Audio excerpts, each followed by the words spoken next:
Só que o que a corte fez? A corte criou uma legislação para dizer como é que tinham que ser as escolas, o que deveria fazer, quais eram as regras? Não.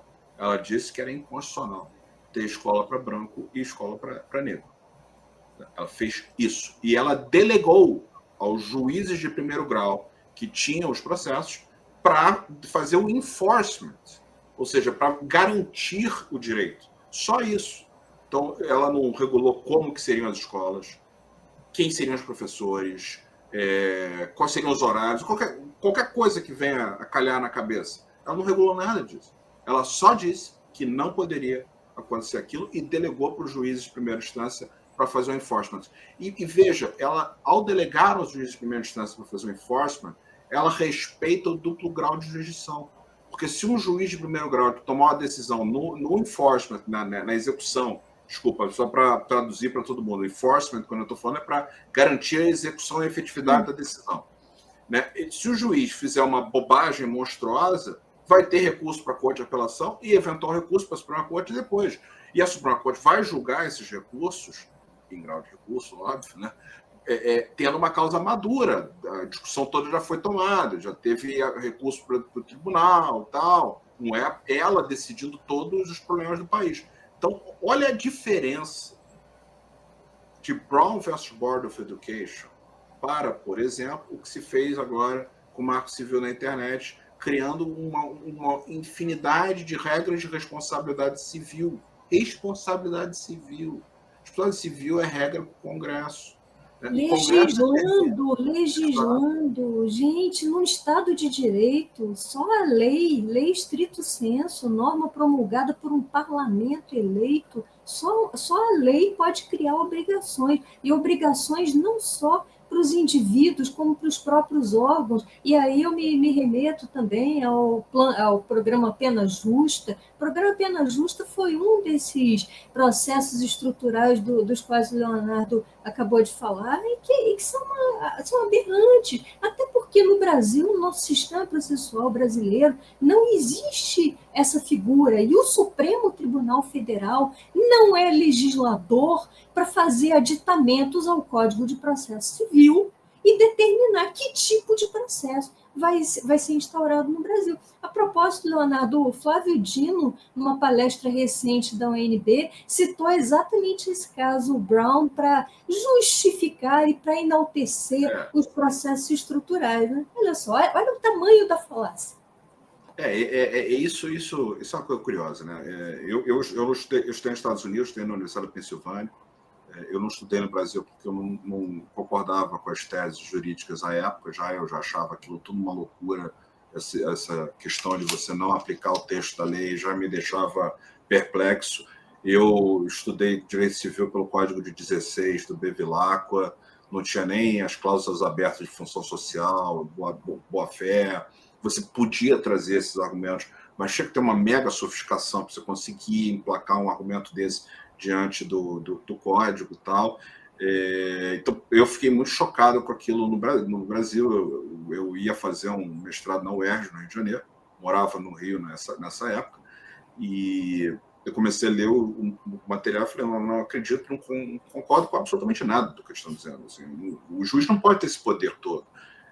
O juiz, aliás, como dizia o Justice Scalia, o bom juiz é o que não fica sempre feliz com a decisão que ele tomou, porque ele teve que tomar decisões diante da lei que foi escolhida pelos representantes eleitos. Exatamente. Ele pode derrubar a lei que foi feita pelos representantes eleitos se, e somente se, essa lei violar os nossos direitos naturais que a gente está falando aqui. Porque aí o Estado está passando por cima de algo que nós não demos a ele. A gente não deu esses direitos para o Estado. O Estado não foi o Estado que criou esse direito para nós. Nós temos esses direitos. A gente criou um Estado para ajudar a gente a se organizar como sociedade, mas a gente não deu para eles, senão nós seríamos servos, né? Como o caminho da servidão do Hayek. Né? Nós seríamos servos do Estado, ao invés do contrário, porque, na verdade, eles são nossos agentes. Né? O Estado vive graças aos nossos impostos, né? E ele trabalha em prol, ou deveria, ao menos, trabalhar em prol da sociedade, ou são agentes da sociedade.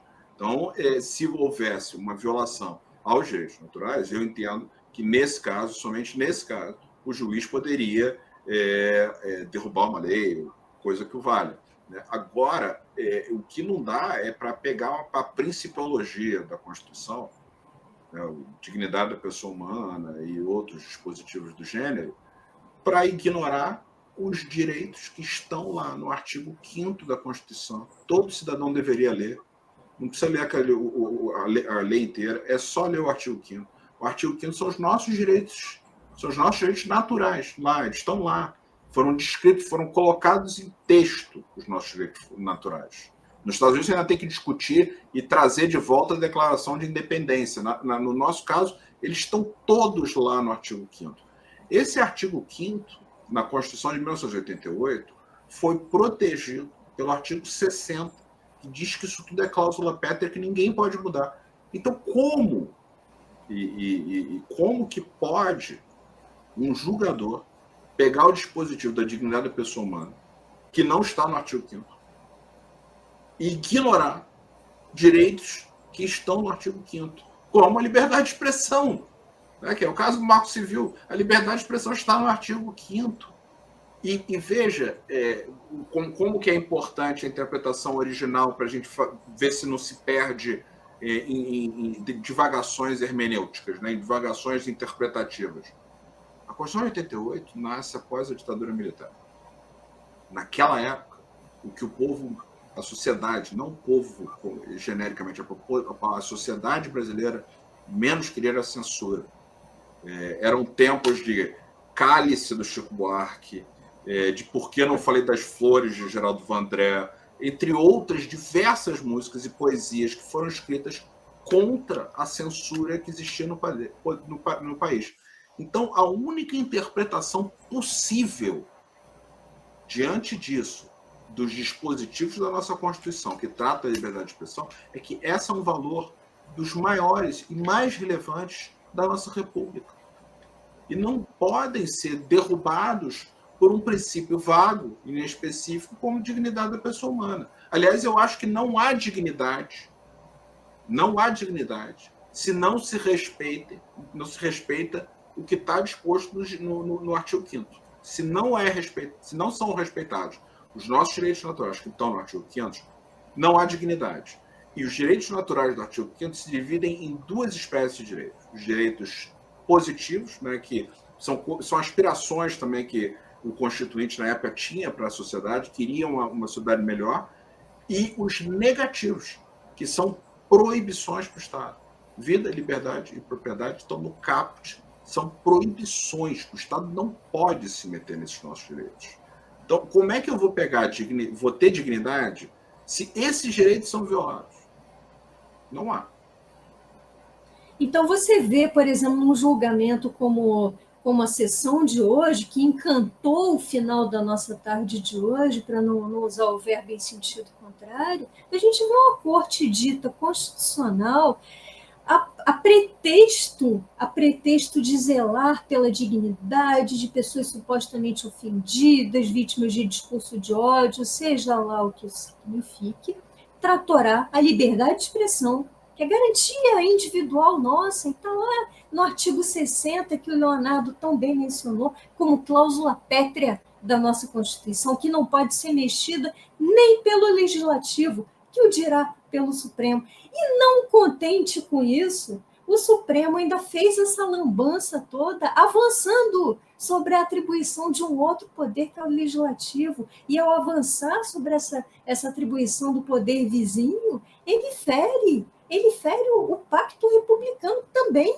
é ali cláusula pétrea da Constituição, ou seja, tribunal dito constitucional violando as cláusulas pétreas de uma Constituição que ele teria que guardar. Olha que absurdo, a que ponto a gente chegou.